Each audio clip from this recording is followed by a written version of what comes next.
বাংলাদেশের প্রধানমন্ত্রী শেখ হাসিনার ভারত সফরকালে সম্প্রতি যে 10টি সমঝোতা স্মারকে সই হয়েছে সেগুলোর একটি হচ্ছে রেল ট্রানজিট।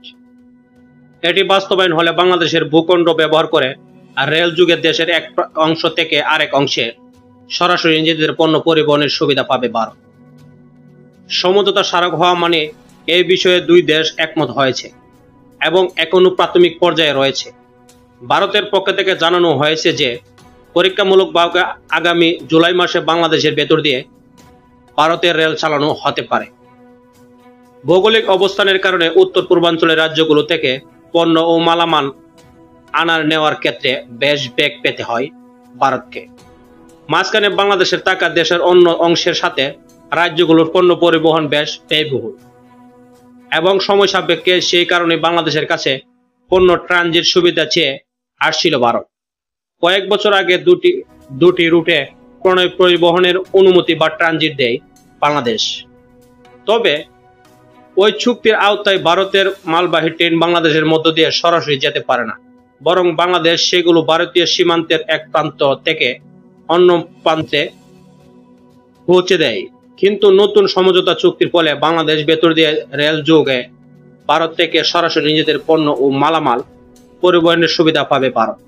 এই ট্রানজিট চালু হলে নিজ দেশের মধ্যে রেলপথে দূরত্ব অনেকখানি কমবে ভারতের।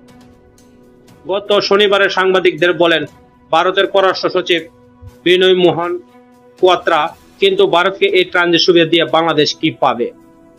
নতুন চুক্তি সম্পর্কে জানা যাচ্ছে।